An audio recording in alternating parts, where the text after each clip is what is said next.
Welcome to the Israel Insider Weekly Podcast, where we talk about the news in Israel with Ron Cantor, president of Shalanu TV and Israel Regional Director for God TV. I'm Lisa Hutchison. Thanks for joining us today.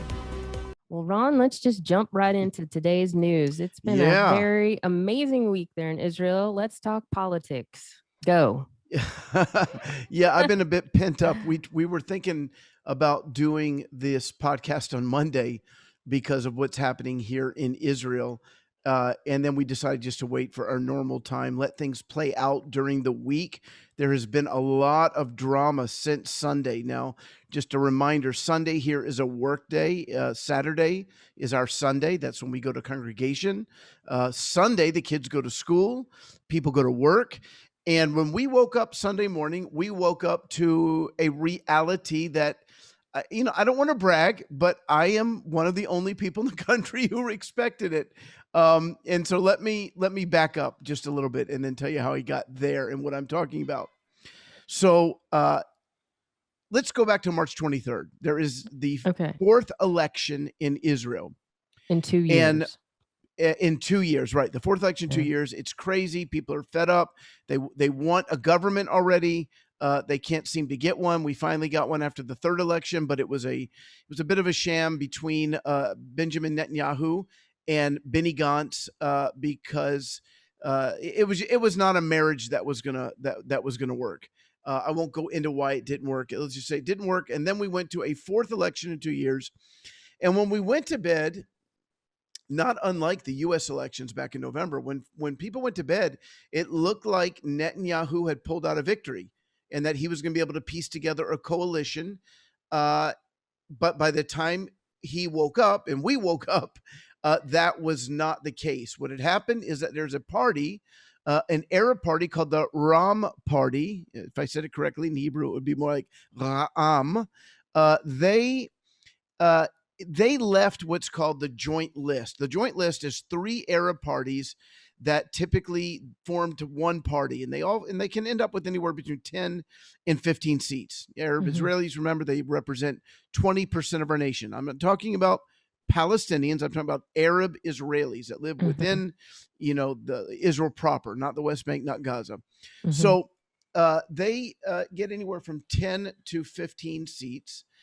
And this Ram party, and they're never a part of a government. They've never been a part of a government. They've never voted for a government to be established. And they typically, they don't get a lot done for their people.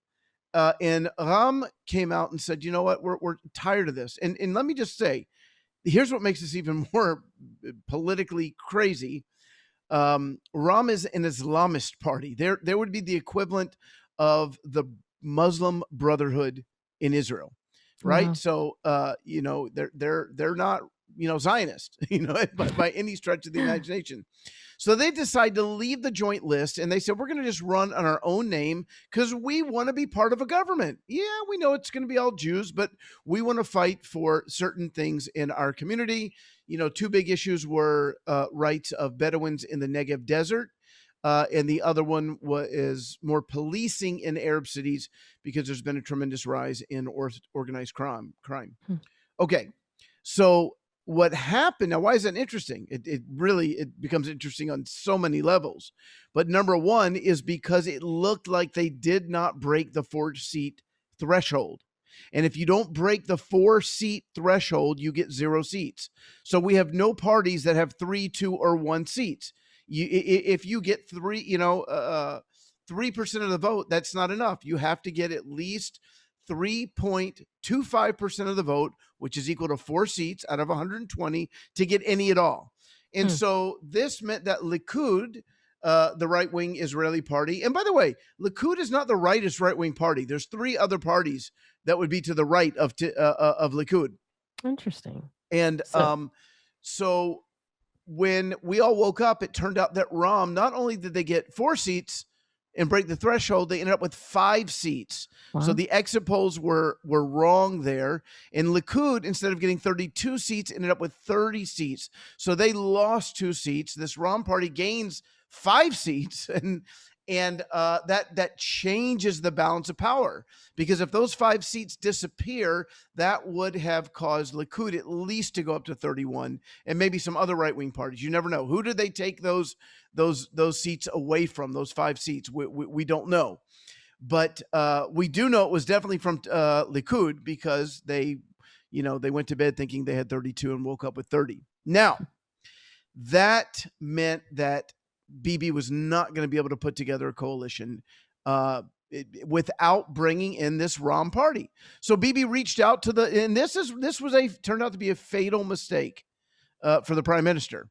He reached out to the Ram party to join his coalition. He's like, you're Arabs, you're Islamists, I get that, but you want to be part of a government? Great. We can't form a government without you. We've only got 59 seats.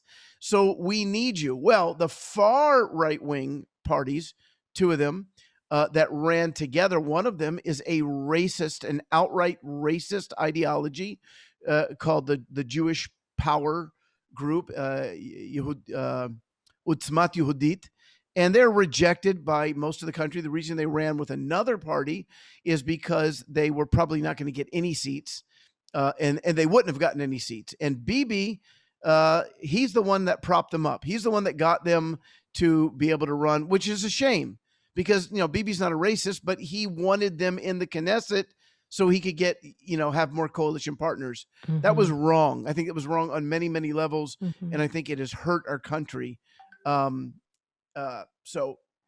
Which you wrote, for those who maybe want to kind of understand that a little bit better and the implications. You wrote a really great article about that a couple of weeks ago. And even we'll put that in the post for this podcast, and people can go back and read that. Yeah. Because I do believe that when a president or prime minister, for whatever reason, doesn't strongly, completely, utterly condemn racism, mm-hmm. you open up the door for the enemy in your country. Mm-hmm. I think we saw that in America. I know people get very upset with me and disagree with me on that, but that's my opinion. I believe that President Trump should have forcefully and over again, not just reluctantly after 5 days, condemned white supremacy, but he was reluctant. And then when he did, the white supremacists were already emboldened. They had already begun. They took his words. What was it? Stand back and stand by. They mm-hmm. made that a slogan. What are they called? The poor boys. Mm-hmm. So it was very clear that they thought that President Trump was winking to them. And when he went, and then when he forcefully condemned them, it was days later, and they like, yeah, we know he doesn't mean it. That did he mean it? It's not the point. The point is that racism is demonic on every mm-hmm. level, whether it's Jews or Arabs or blacks or whites. God hates racism. That's right. And every leader of every country should absolutely condemn it in every form. That's right. I'm not saying that everything we call racism is racism, and that's a problem, as well, as when we're calling that which is not racism. But these guys, this Jewish Power Party, they're racist. And so we have the election, and these 2 parties say, well, wait a minute, Bibi, we never agreed that we would be part of a coalition with Arabs. No. So Bibi could not, even though he reached out to the Arab party, Ram, he couldn't put a coalition together. So then it went to Yair Lapid. And Yair Lapid was saying, so Bibi has made it kosher, if you will, to reach out to the Arab party, Ram. So I'm going to do that. And I think that I get them, and then I get Naftali Bennett's, 7 votes in his Yamina party, which again, Naftali Bennett's to the right of Bibi. He said, if I can get them together and get some of the left-wing parties and the right-wing parties that won't work with Bibi anymore, I counted, there's something like 30 right-wing seats almost that are just as right as Bibi or further, who will not work with him. In other words, if Bibi was not prime minister, or rather, if he was not the leader of the Likud mm-hmm. party, right, they would be leading the government right now under a different candidate. Right. So he has burned too many bridges with too many politicians. So they end up leaving Likud and forming their own smaller parties, but they say, we'll never work with him again. And, eventually you run out of people. And that's why That Yeah. is the root. If anyone wants to know why Bibi has not been able to build a lasting coalition in 2 years, it's right there. It started with Avigdor Lieberman, who said he would not serve with Bibi. Now he has a party that has 6 seats right now, and 2 years ago, everybody thought he was just haggling, that he was just waiting till the midnight hour and then he was going to come in. But he actually stood on principle and said, "I will not work with this man ever again," and that Wow. kept Bibi from forming a coalition. Now Mhm. you have the Yamina party, Bennett. You have this guy Lieberman that I just mentioned, and then you've got another guy that just left Likud because he couldn't work with Bibi anymore, Gidon Saar, who has 6 seats of his own. Then you've got Benny Gantz, who was, he is not a left winger. He was the leader of our army. He was the chief of staff. He's a lifelong military guy, and he's been a pretty good minister of defense. Which is what his position right now. Mhm. He won't work with Bibi anymore after what they just went through over the last year. So that's 9 seats he has that he's taken. And then if you take Yair Lapid's 17 seats, Lapid is a centrist, but he worked with Bibi 12 years ago and he said never again Wow. because of what he went through. And so he's been in the opposition all these years. Okay. I don't want to take too much. There's so much to tell here. This is a saga. I hope people are staying with us. Yeah. Now we find out on a few weeks ago that Bibi can't form a coalition, and it goes to Yair Lapid. Let me just tell you who Yair Lapid is. He's very articulate. He's a songwriter. He is a television host. He was kind of the Oprah Winfrey type of person in Israel. He then went on to become he was already a journalist when he was a young man, but he ended up taking over the Friday night 8 p.m. slot. That's like Sunday morning 10 a.m. Everyone watches the news on Friday night at 8 p.m. And he took it over on the most popular channel. So everybody in the world knows who Yair Lapid is. I should say everyone in Israel. Very, very popular, very a real Renaissance man. And he goes into politics back in 2009. And now his party, Yesh Atid, which means there is a future. They get the mandate to put together a coalition. And he does it by reaching out to the Arab party, Ram, and all these other parties. And we wake up Sunday morning to find out, hang on, Lisa. Let me go back just a little bit. There was a war with Hamas. I was just to say, there's this little thing called a war in between all of those events. So go ahead. As he's putting it together, a war breaks out. And Naftali Bennett says, "I'm out. I can't do this. I got to be with my right-wing friends."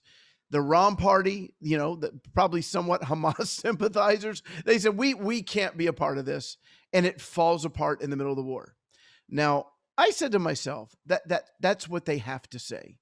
I thought Israeli commentators would agree with me, but everyone said that it fell apart and it's not going to be put together again. I thought, no, if the war ends, giving Lapid enough time, like a week, to put things back together, I think he'll do it, because Yamina said what they had to say. Bennett, he had to say what he had to say, which is, in the middle of a war, you can't be talking about a unity government. You need to be strong right wing.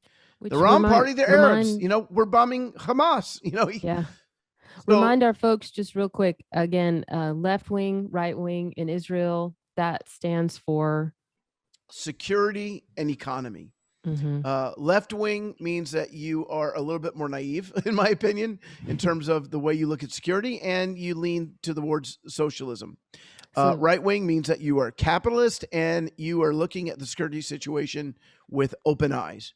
And that's why, by the way, Israel went from being 50-50 in the 90s to more like, I would say we are 50% right wing, 30% centrist, and less than 10% Arab and 10% left wing.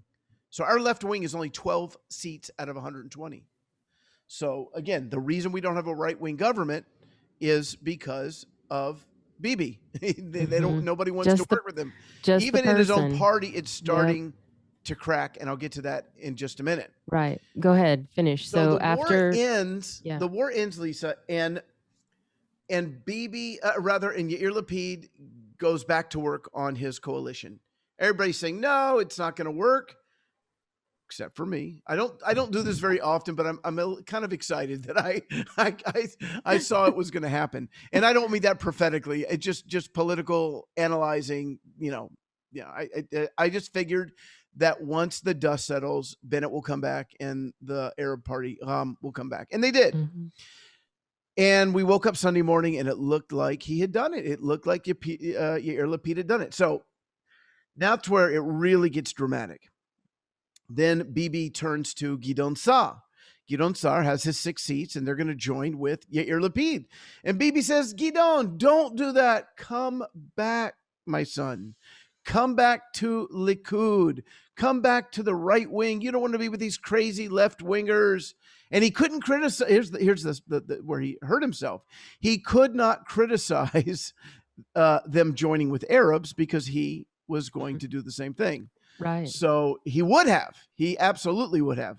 But he says, Gideon, here's what we're going to do. I'm going to make you an offer. Let's form a coalition, you, me, and Bennett. And you're going to be prime minister first in our coalition for 15 months. Then I'll do it for 2 years, and then Bennett can have 15 months. That's a 3-headed monster, and it would have never worked.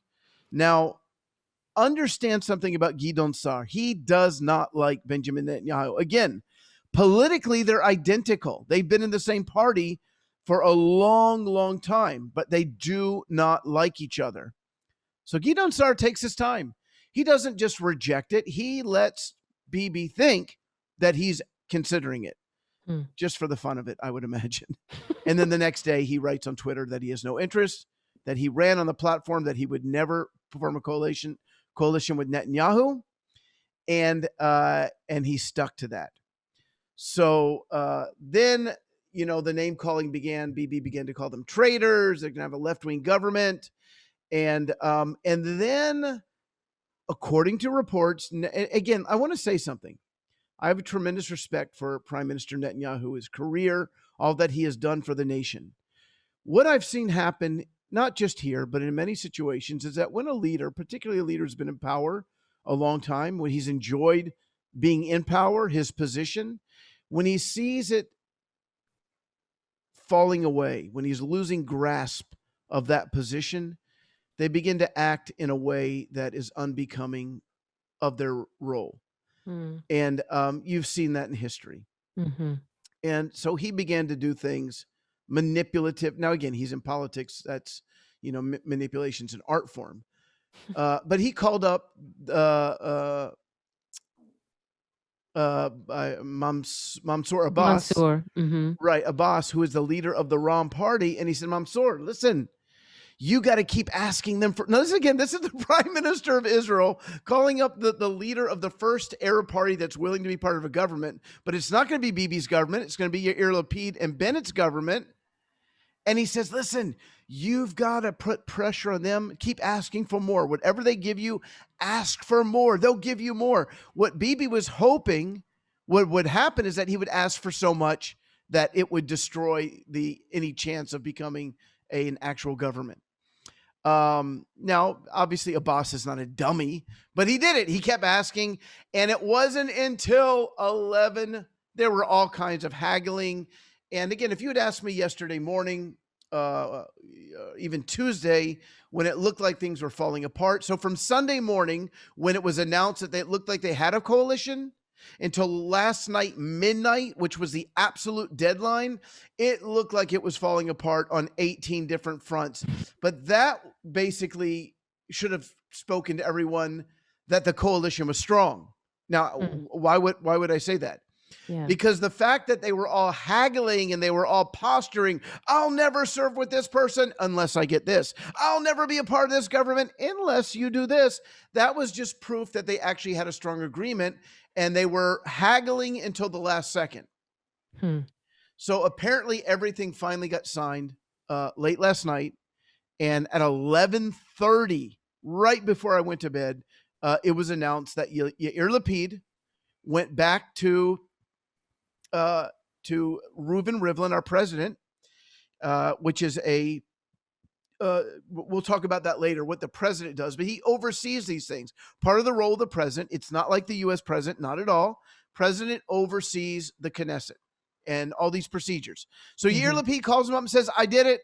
I've got everyone signed. We've got 8 parties. We've got 61 seats, a razor thin coalition, but nevertheless a coalition. Then he hands the phone to Naftali Bennett.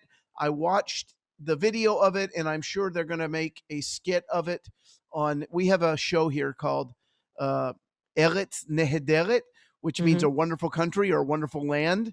And it is our version of Saturday Night Live, but it's all political. Okay. And it's quite funny.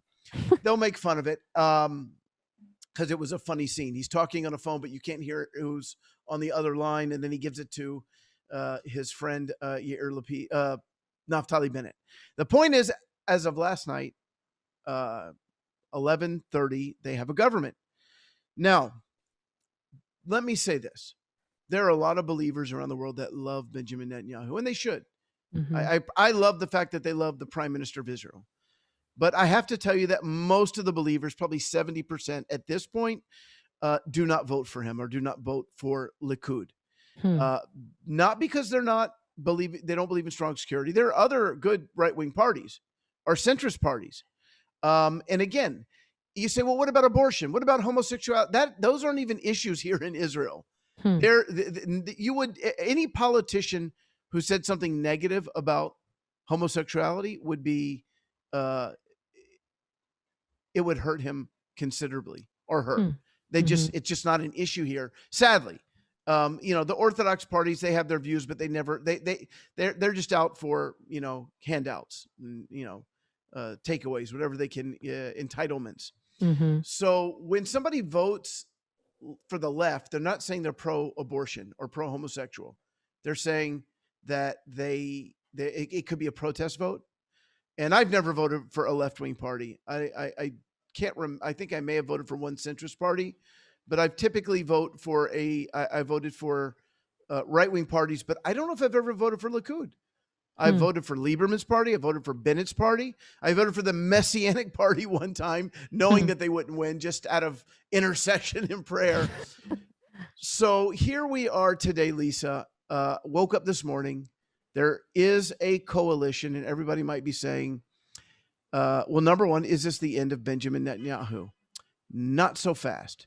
Because even though they have an agreement, everyone has signed on to the coalition, it could still be anywhere between 7 to 14 days before they vote on it in the Knesset. And there are 4 different scenarios that I could see playing out, 3 or 4. Let me go through them. I was looking. You say, Ron, don't you know how many? Well, I had 3 solid ones, and then I read something right before we came on to the podcast. So Hey, number one, here's what could go one ahead. thing, sorry if I may, just maybe to give the listeners, I sometimes work really well with visual pictures, and like the picture I have in mind is like Yair Lapid, the gentleman who has formed this coalition. It's like he's got this wheelbarrow, and all these different things were piled in the wheelbarrow, and it's just about to spill over, and it's Right. pretty precariously perched in there. And he's still got to take it about 2 miles up the road over some rocky ground. And Yes. that's the next 12 days or so, because he's not across the finish line yet. And That is anything an can excellent happen. analogy. Yeah. Metaphor. So Very good. And let me also say this. One of the things in his wheelbarrow that could fall out is the guy that would be prime minister. By the way, Yair Lapid, it's his coalition, but he will not serve, at least first, as prime minister. He's got 17 seats in his Yesh Atid party, but it's Naftali Bennett. That was the price to get him to come into the coalition, that Bennett gets to be prime minister, even though he only has 7 seats in the Knesset.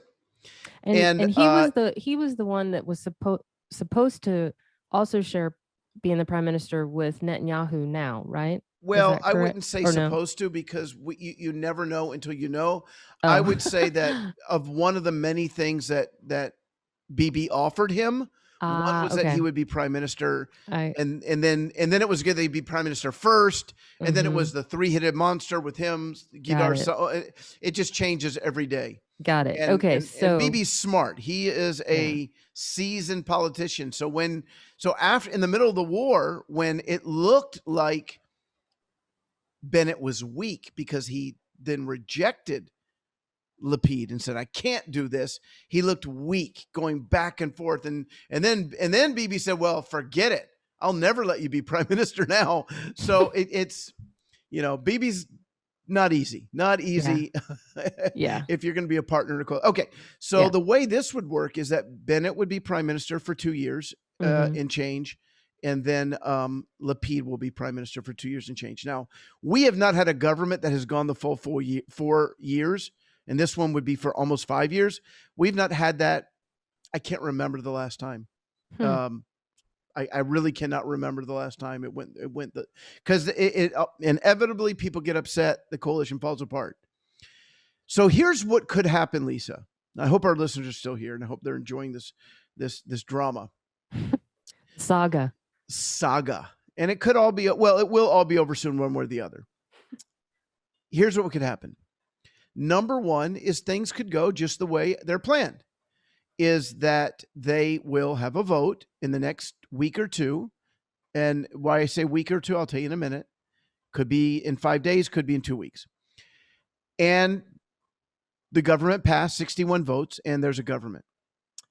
Or here's the second thing that could happen is Netanyahu and other right-wingers, right now they're putting tremendous pressure on the New Hope Party and on the Yamina Party to not go through with this. They're calling them traitors. They're saying, how can you work with, an Islamist group, even though Bibi was going to do it himself? Don't you feel guilty? This is horrible. There have been death threats. This has been a horrible political environment. Wow. That's brutal. And it could be that it would just take one of them to back away, and then it all falls apart. And if it all falls apart, then here's what happens. The mandate goes back to the Knesset for a few weeks, and then anybody who wants to try and put a coalition together can, but nobody would be able to. And then it would fall apart, and it would go back to a fifth election. Another option that could happen, are we in the third? Third option is this possibility. Let's say this third possibility is that Bibi says, you know what? I had a good run. I'm going to step back. I'm going to resign. I'm going to resign even for a year. I'm going to take a year break, and I'm going to let somebody else lead the Likud party. Now, if he did that today, Likud would be able to form a government tomorrow. In other words, the other right-wing parties would come back into a coalition with Likud. Bibi is the reason they're not in there right now. Now, yesterday, this is what's really interesting. There was a poll, and this was very surprising.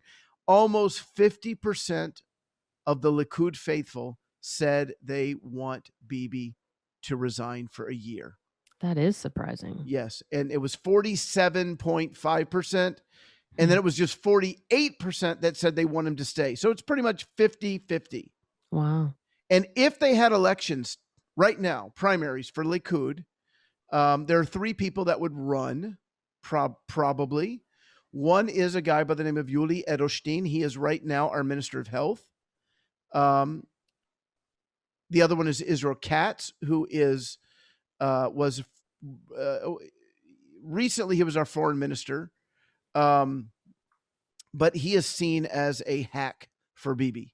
He is not, he thinks more highly of himself than most Israelis do, and most people in the Likud party. Again, what happened is that a lot of the good talent, they left Likud. Lieberman left Likud. Bennett left Likud. Sar left Likud. Gideon Sar left Likud. And there's a wonderful female politician, Sasha Biton. I'm butchering her name, but she stood up to Bibi in the last government over coronavirus standards. She was saying, you're killing our businesses. We can't do it. And it's her job. She was over, even though she was way down on the list, she was over the coronavirus task force. And so she was moving forward and very popular.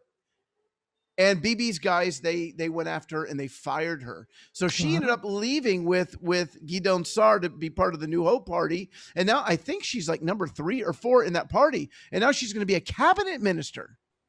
She rose to popularity as a right-wing minister because she stood up to Bibi.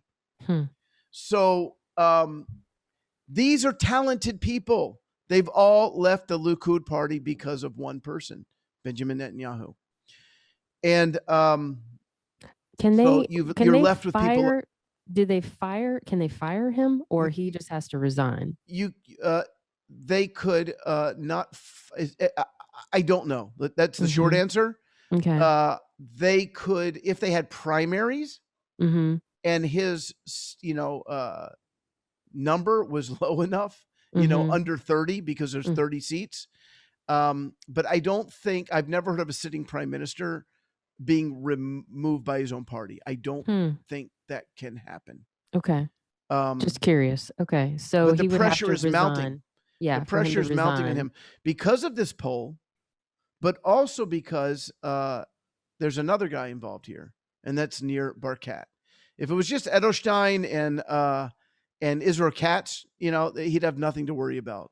But there's a very popular former mayor of Jerusalem, someone I like a lot, very straight shooter, did a great job in Jerusalem, built the light rail system. He single-handedly 6 years ago tackled a knife-wielding terrorist.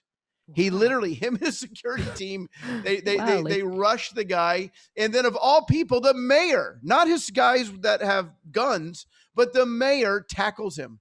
So he's very popular, former, I think, paratrooper, successful businessman. And if Likud primaries were tomorrow, he would win in a landslide. He would get almost 50% of the vote. And he would be popular with the other right-wing parties. Yes, they would. I believe so. Mm-hmm. If let's just say Bibi resigned tomorrow, they have primaries, Nir Barkat wins, the other guys would be very happy to work with him, and they'd be able to form a right-wing government, which again means strong insecurity, and they would be able to turn to those idiots on the far right, the racist party, and say, get out of here. We don't need you. We don't want you. Don't ever run again. And I mean, I'm no Israeli political expert by any means, but it sure seems to me that Likud, with their seats, the number of seats, they're looking at being pretty much ineffective. It sounds like in the new government, they don't have a place at the table. And they will be the opposition. They will lead the opposition in the new government. They have no authority. In the new government. it would so be in their best interest to have, for Bibi to leave and to have someone else in there. I mean, it would completely shift the dynamic in a day. It sounds like, I mean, everything could be turned, the tables could be turned, and it'd be a whole new world. Yes. And that's why at a certain point you have to, as a leader, you have to be willing to step aside for the good. And, I've seen this in the church world, in people when it comes to, I've seen people split congregations over personalities and rather than do what's good for the kingdom, So, if I were sitting with Bibi right now, I would read him the story of Solomon and the baby, where the two mothers claim the same baby. He said, great, just cut it in half. And the one mother says, sure, great, no problem. And the second mother says, no, don't cut my baby in half. And then Solomon knew who the real mother was. And so, Bibi right now is acting like the false mother in the sense that he's saying, I would rather us be outside of the government and hurt my party rather than step inside and let them lead the government, because he feels that nobody else can do it like him. And again, when you've been in power so long, longest serving prime minister in the history of Israel, 2 years in the 90s and then 12 more years consecutively, there's a reason in America that we have term limits, because you start to feel like a king. And his nickname, both interestingly enough, to his supporters and his detractors, they have the same nickname for him, which is Melech Bibi, King Bibi. King Bibi. So the people who love him, they call him King Bibi. The people who hate him, they call him King Bibi to mock him. Wow. Now, interesting. The fourth option, and I'm looking right now, and it looks like that's not going to happen, was the change, they're calling it the change block. The change block, that's what Yair Lapid is leading. That's the coalition, the change block. So this change government was going to vote very quickly to get rid of the Speaker of the Knesset, Yariv Levin, who I interviewed, by the way, a few years ago, because they know that he's a Likudnik. And so he's going to wait as long as he can before he votes on the new government, which would be 2 weeks. So they decided, well, they're going to have a vote right now with the present Knesset members to get rid of him. And so if they were able to do that, then that would solve that issue. They would be able to vote in the next 5 days or so on this new government. But what happened is then one of the other Arab parties, 2 of those members said, well, we're going to vote with you on that. And it's a mess. And then the change bloc said, well, we don't really want you to support these people. These 2 guys have been horrible critics of Israel over the years. And so they did not want, let me just read you from the Times of Israel. The parties leading the emerging change government, Yesh Atid and Yamina, have both reportedly distanced themselves from the support of the Arab majority joint list in their move to replace Knesset Speaker Yariv Levin, or Levin in Hebrew, and expedite the swearing in of the government. Yesh Atid has said that the joint list declaration of support wasn't coordinated with the party, according to the Channel 12 News. Channel 12 News is our biggest news here. The report says that the bloc may elect not to rely on the joint list votes for the move. So they still may be able to pass it without them. If all 61 of the Knesset members who are going to be part of the new government, they vote for it, then it's going to pass. Now, after these 2 guys said that they were going to vote, these 2 Arabs, severe critics of Israel in the worst way, there's one guy who is part of the Yamina party. His name is Nir Orbach. And he is a guy that has said that he's still not sure if he was going to vote for the new government. He's one of those guys that they could put tremendous pressure on, meaning Bibi and his guys, that maybe he'll just back out at the last minute. And that would mean not having 61. It would just be 60, and it would all go back to square one, right? That's what, if this one guy defects. Okay. It's being reported as of 1 hour ago, after meeting with Bennett, Yamina MK Orbach seems to indicate he will not defect. Yamina leader Naftali Bennett concludes his meeting with his party Knesset member Nir Orbach, who has opposed a bid to quickly elect a new Knesset speaker to expedite the swearing in of the new government, and is said to be thwarting the government's razor-thin majority. However, Orbach tweets minutes later that he is with Bennett and will do, quote, everything to ensure his efforts benefit the country and succeed in the long terms. He says, I have no intention of holding talks with those who didn't make any effort over the last 2 months to form a right-wing government. Seemingly signaling that he is not contemplating a defection to join Netanyahu. That's good news for the change bloc. Yeah. And they're just 12 hours down the road with the wheelbarrow at this point, but yeah.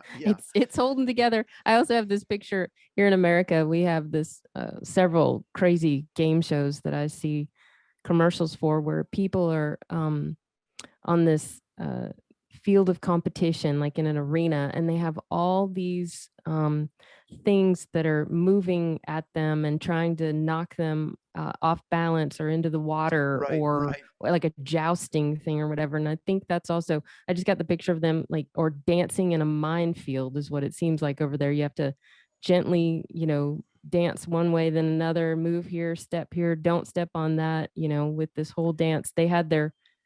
Sounds like they had their first possible, vote they were going to look at for the removing the speaker. And that didn't even, not that the change block fell apart, but at that first test, even in the first 12 hours, that's not really going to be the way they're going to go. So sounds like they still have a long way to go. If I had to guess, I think they're going to pull it off. Interesting. The only thing I think that could stop it would be Bibi resigning. Mm-hmm. Again, because you've got many people in Bibi's own party that want him to resign. Mm-hmm. Well, I think everyone in the other parties who want him to resign. Yeah, well, I think what I've discerned out of this, from what I've read, is the one unifying factor is their mutual hate of Bibi. Yeah. Their mutual distrust of him, and their mutual desire for him to leave, to not be the prime minister anymore. And so if that is removed as a factor, I can completely see how it all would just shift very quickly and be a whole nother scenario within a matter of a day. Yeah, and that could that would change things for sure. And let me just say this: it's not that Bibi is innocent in this regard.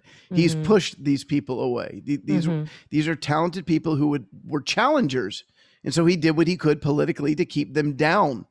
And in addition to all that, I want to remind everybody that he's under indictment on 3 very serious charges of corruption. He could be in jail a few months from now. He is on trial right now. Yeah. And I don't know how that's going to end up, but having looked at the evidence myself, it doesn't look good for him. Now, maybe he'll make a deal and get out of it, but it's crazy. Now, let's turn the corner just for a minute, Lisa. There are a bunch of firsts in this. There's an article in the Times of Israel called "A Coalition of First." Bennett is going to be the first kippah-wearing religious prime minister. That's probably a surprise to a lot of our folks. We have never had a religious prime minister. Really? You know, you go back, Ariel Sharon, and he was certainly more traditional. But then you got Ehud Barak, definitely wasn't, and Rabin was not, and Shamir, and going back now to the 80s, Shimon Peres. And so he's the first kippah-wearing prime minister that we're going to ever, that we'll have. In addition to that, this will be the first government that will have that have Arabs in it. Now, to be clear, as I understand it, the 3 or 4 Arabs that are going to be part of the coalition won't actually be part of the coalition. They'll be outside of the coalition, but they will vote in favor of the government. And they will get things, but still, that is a first. This will have the largest number of women that we've ever had in a government. Bennett, at 49, will be the second youngest prime minister. Do you know who the youngest was? No. Well, it would be our longest serving prime minister, because he started back when he was 46, back in 1996, I think is when he started. And he was just a young whippersnapper, Benjamin Netanyahu, who became famous in America during the first Gulf War. That's how long we've known him. He was I think the UN ambassador at the time for Israel, and he was on CNN every night, and he was great, and everyone fell in love with him. And then a few years later, he is prime minister. So this will be the first time that we have 8 Arab MKs in the coalition. You say 8, Ron? You just said Ram only has 4. Well, there are other Arabs that are actually part of Jewish parties. So you have in the Labor Party, I believe there is 1. And there are 3 others. So again, 8 Arabs. And let me say this, because there's been a lot of talk over the past little season about racism in Israel and our treatment of Arabs. Last night, 2 nights ago, I watched. We have a reality show here called HaKochav Haba, which means the next star, and that's how we decide who's going to perform in Eurovision for us every year. It's a great show. I like it. It's fun. I like to watch a lot of these shows because it helps me as an immigrant understand what's happening in the country. When you're an immigrant, you often feel outside, so you got to fight to know what's going on in the culture. And the most popular performance of the night was an Arab.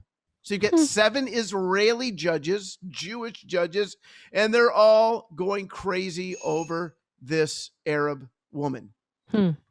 So that's a very interesting observation. And she was amazing. We'll have to put it up. And so her performance is on YouTube, and she's saying in Arabic, an Arab woman, young woman, singing in Arabic.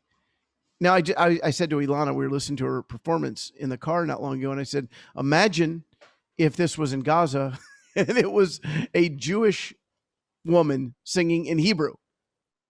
Not only would they not clap, they would kill her. So there is a difference in values between Israel certainly Hamas, but also the entire Arab world. Yeah. Not the entire Arab world. Many of them are warming up to us. UAE, Morocco, where Israelis are treated very warmly. Mm-hmm. So, yeah, I think we've said a mouthful there. Yeah. And one thing else this week, just to touch on this briefly, another first had to do with the election of the president there Yes. in Israel. And also, even you were speaking about the Moroccan, with the connection with Morocco. Even in the presidential race, that was also something that was really interesting in that. Do you want to speak just briefly about the firsts in the presidential election? Yeah. So we have a fellow who we call Bougie, which is just it's funny. We have people named Boogie, Bougie, Bibi, Fuad. We have all these nicknames, and actually they go by them. They embrace their nicknames. But Isaac Herzog, who is a kind of Israeli royalty, if you will. If there could be a Kennedy family, the Herzog family, they have been in politics and in the military a long time. I think his father was a general, but his father and uncle were both in government. Mm-hmm. And he ran, and it's funny because he ran against a woman who could not be more opposite than him, because she is Moroccan, like my wife, by the way, the Moroccan descent Israelis, and in much in the way the black-white issue plays out in America, the Sephardic, which are the Jews from Arab countries, Mm-hmm. and the Jews from Eastern Europe, which we call Ashkenazi countries, there has been friction and racism between those two groups over the years, Mm-hmm. with the Sephardics being treated very poorly. So it's far less today than it was back when Israel became a nation. Mm-hmm. But when these Moroccans came from, not just Moroccans but Yemenites, from the Arab world, from Syria, from Iran, often they lived in tents in the beginning, in very temporary dwellings until they could get homes. I mean, Israel was a brand new country. Mm-hmm. And so they were like refugee dwellings. Many of them fled, because when Israel became a nation, these other Arab nations persecuted the Jews, and they fled. So anyways, this woman, she's like a mother in our nation. She lost 2 children in wars, 2 sons, Wow. one 12 years apart, 1998 and then 2010. Wow. And so she's very well known. She's an educator. I don't know, having learned Hebrew as an adult, when there's certain times when you hear somebody speaking Hebrew and you just know their pronunciation, their love for the language, the way they use each word and enunciate each word. She's like that. Mm-hmm. And often people from the Sephardic, their Hebrew is more a bit more slang-ish, if you will. Mm-hmm. But she's just a very brilliant, sweet woman, and she ran against him, and she lost to this Kennedy type figure. But he's someone he's from the left wing, was a part of the labor group, the Labor Party, and he is now president, and he's taking over for Reuven Rivlin. And this position is, you used the term when we were talking before the show about it being ceremonial, like the queen. It is like that, and yet it's much more than that. The president of Israel is deeply respected, and he will get involved in politics if he needs to wag his finger, to go into the sandbox and say, "You kids, stop yelling at each other, get along." Yeah. And Rivlin did that very well. And Shimon Peres, of course, was president before him. So yeah, we do have a new president, and he will oversee the forming of this new government, whichever way it goes. So yeah, that's where we're at with that. There we go. Any parting thoughts on all of this for everybody, or? No, I think we've gone an hour, probably the longest we've ever gone. Let's let people hopefully go. Hopefully everybody hung in there. Well, thank you. And if anybody has questions, email us. Yeah. post them. We'd love to be able to answer them on future broadcasts. Yeah, that's awesome for sure. All right. Well, then that wraps it up for this episode of the Israel Insider Podcast. If you enjoyed this weekly podcast and hung in there with us, please be sure to give it a review on Apple, Spotify, Amazon, Google, or wherever you enjoy listening from. Be sure to follow the Israel Insider on Facebook and sign up for our daily email to get the inside scoop on happenings in the Holy Land. Thanks again for joining us. See you next week.